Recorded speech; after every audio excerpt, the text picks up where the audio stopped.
Dear student, myself Rajendra Asiri. I am assistant professor in computer science department at Government Bangat PG College, Didwana. So in the previous lecture, we have discussed various concepts about cryptography and network security. We have discussed basics about cryptography, then basics of modular arithmetic, some cryptographic technique we have discussed, what are monoalphabetic and polyalphabetic ciphers we have already discussed. Now in today's lecture, we will put some light in detail on stream and block cipher. So if you see stream and block, stream means collection of bits, right? And block means combination of various bits. So in stream cipher, bits of plain text or alphabet of plain text will be converted into ciphertext alphabet by alphabet or bit by bit, right? In block cipher, as the name implies, combination of 4, 5, or it depends upon the block size. Suppose block size is 6, then at the same time 6 alphabet or 6 bit of plain text is converted with the help of key into ciphertext. So in ciphertext there will be 6 alphabet simultaneously. Means simultaneously, if we are converting more than one plain text, then it is called as what? Block cipher. Or if we are converting one by one, bit by bit, or alphabet by alphabet, plain text into ciphertext, then it is called as what? Stream cipher. So we will discuss in detail about these two concepts, and with help of example we will understand these concepts, right? So stream cipher, first point is stream cipher. In stream cipher, we call the plain text as stream as P. The ciphertext stream notation we have given C, and the key stream is capital K. So P for plain text, K for key stream, and C for cipher stream, right? So now in plain text stream, there are various alphabet or various bits. So we have given the notation as P1, P2, P3 and so on. P1 is first MSB, most significant plain text alphabet.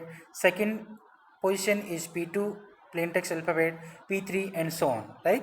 So this is for P. Similarly for C, ciphertext. For ciphertext we are having C1, C2, C3 and so on, right? In key stream we are having K1, K2, K3 and so on, right? So our target is to get C1, C2, C3 and so on from P1 and K1. So from P1 and K1 we want to get C1. So how to get this? C1 is the output. In order to get C1 we require K1 and P1, and encryption algorithm will be applied, right? So C1 will be, we can get C1 from encryption algorithm applying with key K1 and input is P1. So E of K1 and input is P1, it will generate corresponding C1, right?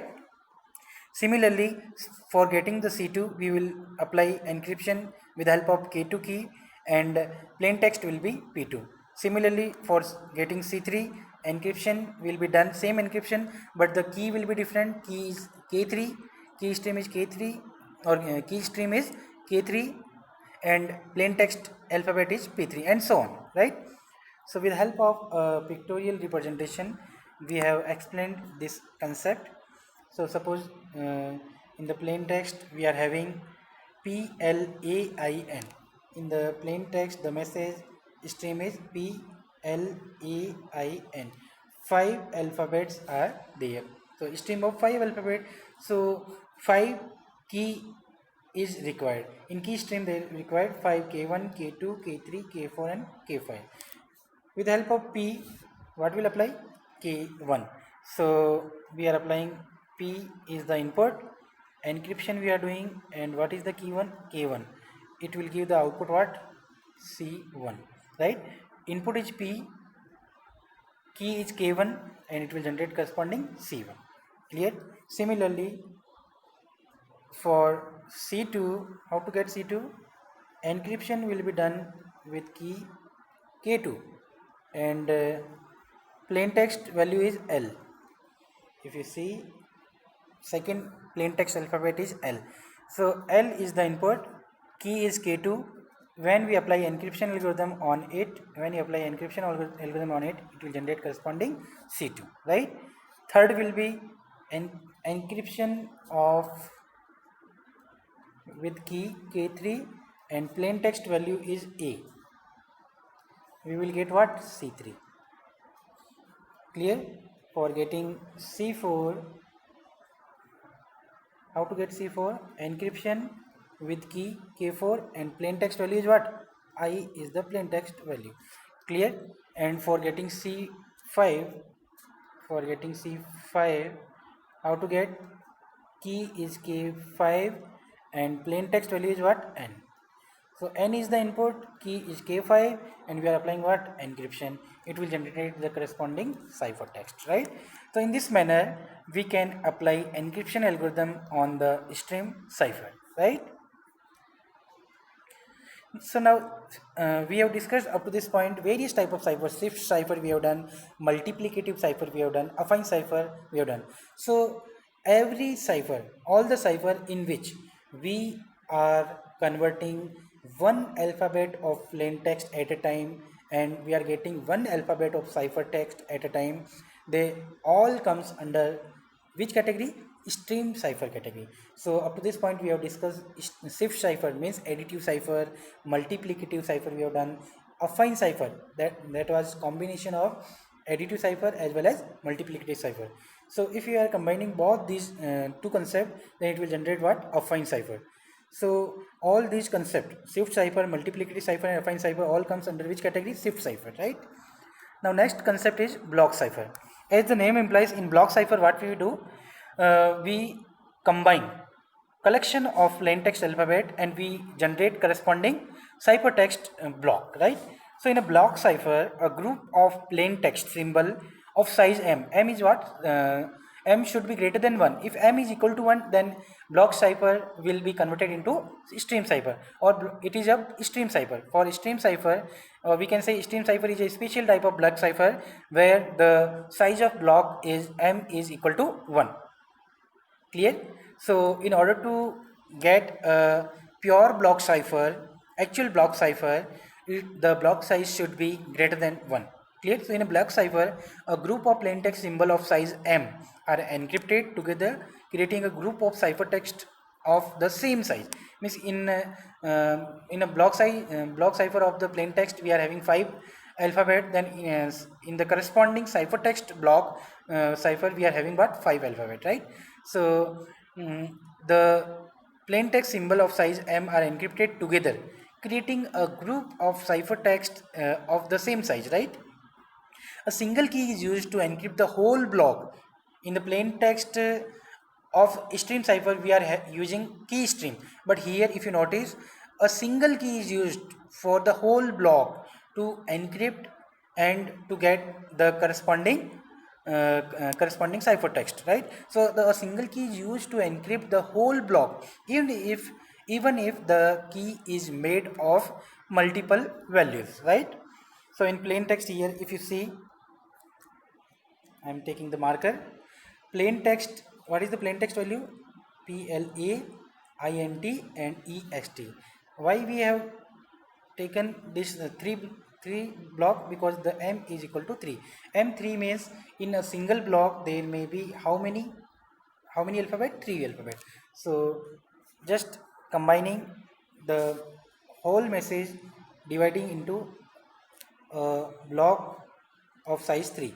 So first block is having 3 alphabet, that is PLA, second is having INT, and third is having EXT, right? So 3 blocks we are having. For a single block we require what? A single key. So PLA, to convert PLA is the input, and for converting this block we require a single key. It will generate a corresponding cipher block. Suppose C1 is the cipher block. Similarly, to get cipher block C2, how to get C2? We need to apply encryption. Key is K2 and the input is INT. INT is the input. Similarly for C3 block, encryption will be done with K3 and the input is EXT. EXT is the input, right? So in this manner, we can convert our plain text into ciphertext using what? Block cipher. So up to this point, we have discussed various type of cipher. Hill cipher we have discussed in previous lecture. In Hill cipher, we are using we are using matrix multiplication and matrix inverse type of concept. Means key is in the form of, in case of Hill cipher, key is in the form of matrix, right? And in case of play cipher, again we are using here matrix multiplication we are using. So play cipher, play fair cipher, some set of rules are there in case of play cipher. So rows and columns are there, some interference intersection of the rows and columns are there, and different set of rules are there. Based on that, we are using what? Play fair cipher. Hill cipher, in multiplication of matrices are required. So in order to apply Hill cipher, we require what? We require to convert our matrix into inverse. Means inverse of a matrix is possible, then only Hill cipher can be applied, right? Now next concept is symmetric key cipher. Means in order to apply a symmetric key cryptography, what are the various ingredient or what are the various component to convert a plain text with the help of symmetric key and to generate a corresponding ciphertext, right? So if you notice here in the diagram, Alice is the sender. He or she is having a plain text and a shared key. In case of symmetric, as the name implies, symmetry of keys there means both sender and receiver are using the same key, symmetric key, a single key, or we can say a secret key. Private key, secret key, symmetric key, all are the same. So the challenge here is that we need to share the key. Means sender and receiver both are having the same key, so shared secret key is there, and key should also be shared. So shared key exchange channel is there and message secured channel is there. So key should be shared in a secured manner. Message security is not a main thing. According to Kirchhoff law, security of the key is the main thing in encryption algorithm. Message security is not a big thing. We need to focus on what? Security of the key in case of symmetric key algorithm, right?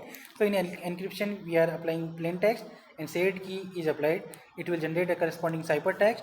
This ciphertext will pass through insecure channel, and ciphertext will given as input to the decryption algorithm. Shared key will come from a secured keys exchange channel. It is a secure channel, and it will generate a corresponding plain text which is further delivered to receiver box, right? So in this manner we can apply a symmetric key cryptographic algorithm, right? In the upcoming lecture, we will focus some asymmetric cryptographic algorithm like RSA cryptographic algorithm, how to generate key in since RSA is asymmetric means there will be requirement of two key. One key is private key and one key is public key. With the help of public key, we used to do encryption, and with the help of decryption, with the help of private key or secret key, we will do decryption. So in this manner, we can apply asymmetric cryptographic algorithm also, right? And some more new concept we will focus in the upcoming lectures. Thank you.